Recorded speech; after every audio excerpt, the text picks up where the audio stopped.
중국 경제 산업 트렌드 알아보는 차이나 TV 시간입니다. 오늘은 뭐 산업이나 트렌드보다도 미국의 이제 테이퍼링 관련된 중국의 또 주식시장 흐름들 집중적으로 분석하겠습니다. 미중산업경제연구소 조용찬 소장님 전화 연결되어 있습니다. 안녕하세요. 네, 안녕하십니까. 한 2, 3주 전에는 이제 중국 이슈가 중국의 규제 리스크였던 겁니다. 그게 이제 국내 증시도 흔들었는데 지금은 그게 아니라 미국의 테이퍼링 이슈가 이머징 시장 전체를 흔들고 있는 건데요. 채권 사들이는 채권의 규모를 조금씩 줄이는 테이퍼링이 생각보다 조금 당겨지는 건가요? 분위기는 어떤지 조용찬 소장님 시각은 어떠세요? 아무래도 내일 미국에서는 잭슨홀 미팅이 열리게 되는데요. 네. 온라인으로 진행되지만 테이퍼링과 관련된 어느 정도의 그 코멘트가 나올 것으로 보여진다는 점에서 글로벌 금융시장, 외환시장에는 적지 않은 영향을 줄 것은 분명해 보입니다. 미국의 금융정책 기조는 앞으로 3번 남아있는 FOMC에서 바뀔 것으로 예상이 되는데요.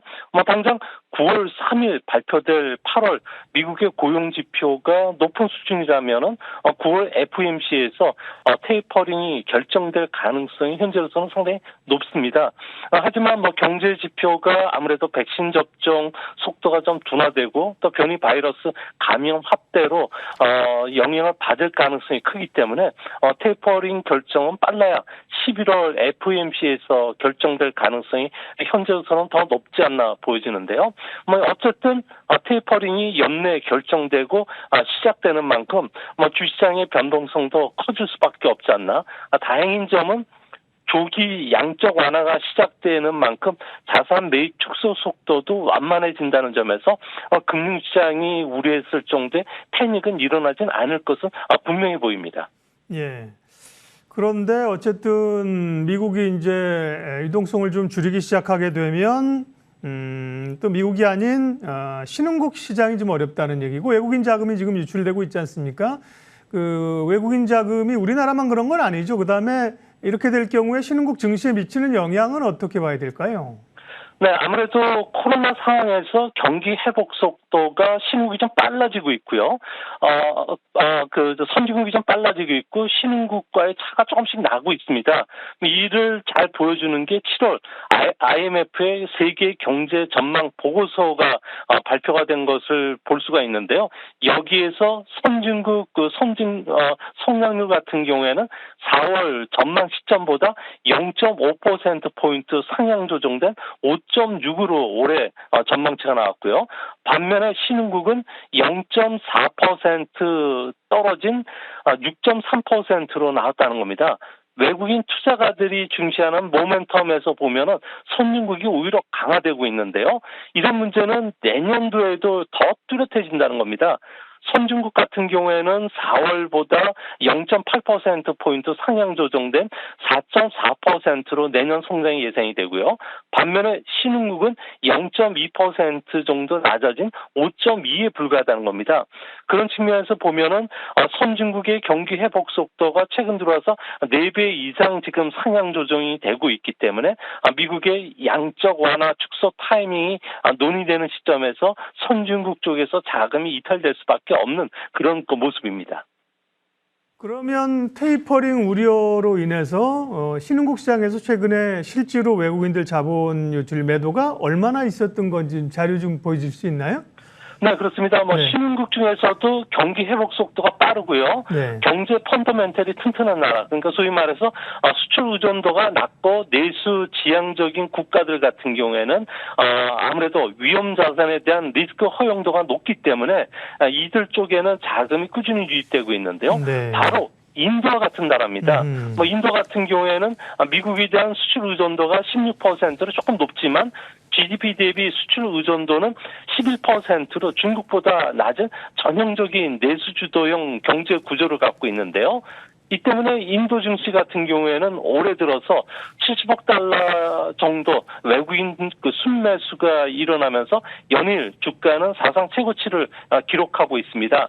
반면에 신흥국 중에서도 경기 민감도가 밀집되어 있는 우리나라나 대만, 그리고 GDP 대비 수출 의존도가 높은 나라에 대해서는 매도 물량이 나오고 있는데요. 올해 들어와서 우리나라 같은 경우에는 28조 원의 매도 물량이 나왔고요. 대만 같은 경우에는 161억 달러의 그 순매도가 있었습니다. 이 때문에 원달러 환율은 현재 1180원대까지 가파르게 좀 절하되는 그런 분위기인데요. 이제 앞으로 신흥국 중에서도 분명한 게 양극화 현상이 일어날 수밖에 없습니다.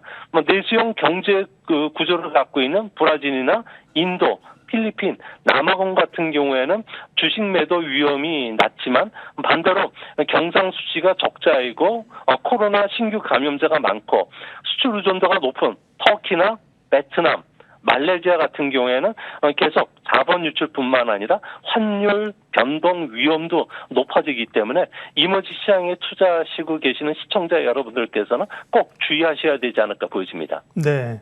신흥시장에서 외국인이 다 매도한 건 아니고 오히려 인도 같은 경우는 순매수가 일어났던 국가들도 국가별로 좀 다릅니다. 관련해서 우리는 이제 금리 인상 가능성 꼭 그 이유뿐만은 아니지만 내일 당장 금통위가 있는데요. 내일이나 올해 적어도 한 번 내지 두 번 금리 올릴 가능성을 많이 언급하고 있지 않습니까? 어떻게 보세요? 네, 우리가 그 지난번에 금리를 인하했던 적이 2020년 5월 0.5%로 낮춘 이후에 이번에 올해 중에는 금리를 인상할 것으로 보여지는데요. 아무래도 한국은행 이주열 총재 같은 경우에는 올 봄서부터 금리 인상 가능성을 반복적으로 시사해왔던 만큼 현재 금리 인상 확률은 50% 정도로 보여집니다. 금통위 같은 경우에는 금리 정책을 바꿀 경우에는 경기 회복이라든지 물가도 보지만 금융 불균형 누적 문제를 고려해야 되기 때문에 아무래도 8월보다는 다음번 10월이나 11월 회의에서 금리 인상을 단행하지 않을까 보여지는데요. 아무래도 코로나로 인한 자영업자 그리고 영세 기업의 타격이 워낙 컸고요. 또 내수에 부정적인 영향을 끼치기 때문에 8월에 덜컥 금리를 인상하기는 좀 어렵지 않나 이렇게 보여집니다.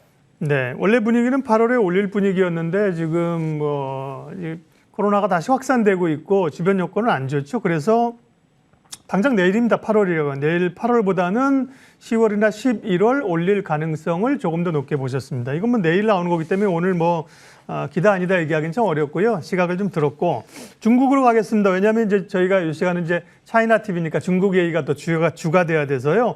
말씀하신 테이퍼링 그다음에 신흥국에서의 자금 유출 이런 게 중국에도 비슷한 형태의 외국인 매도 주가 하락이 일어나고 있는 건가요?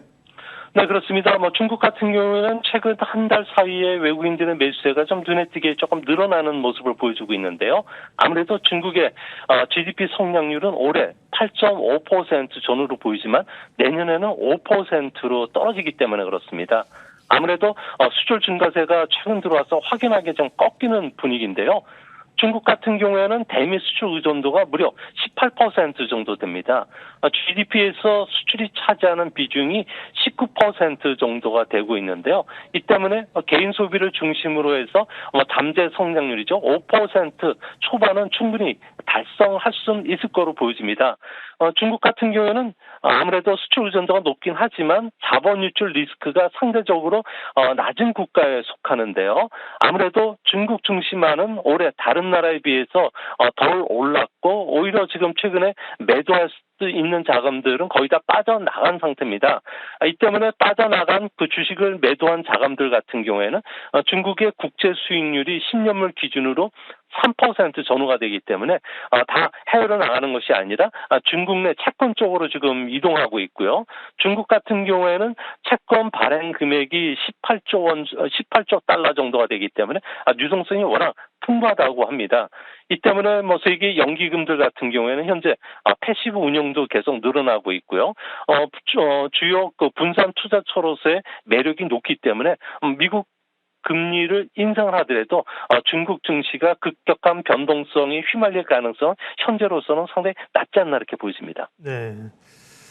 중국이 최근에 좀 중국 증시도 흔들렸죠. 근데 본토도 본토지만 홍콩 증시의 하락폭이나 변동성 혹은 이제 전망들이 굉장히 좀 변동성이 큽니다. 그런 점에서 홍콩 시장 어떻게 보시는지, 그다음에 중국이 홍콩의 반외국 제재법 표결을 중단했다. 이런 거는 이제 약간 좀 제재 압박을 조금 줄이겠다, 이런 유화적인 제스처로 봐도 되는 건가요?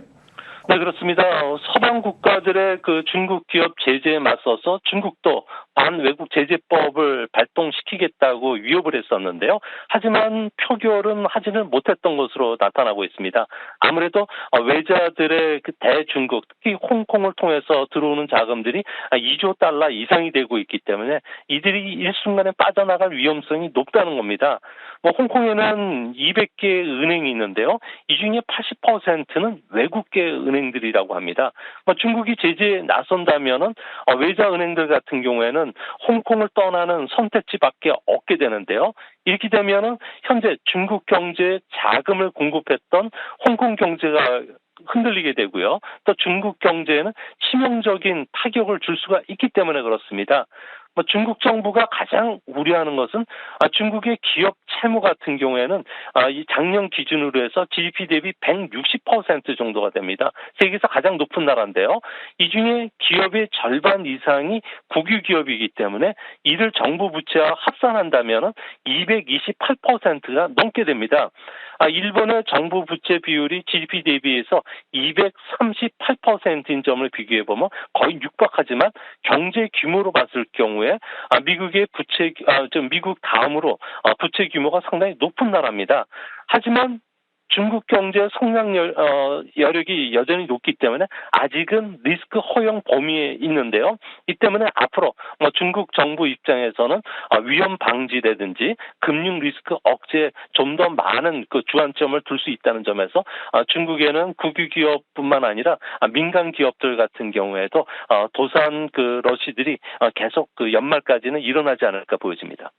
미국의 테이퍼링 움직임이 신흥국 그리고 특별히 중국 경제에 미치는 영향 분석했습니다. 미중산업경제연구소 조용찬 소장님 함께했습니다. 고맙습니다. 예, 감사합니다.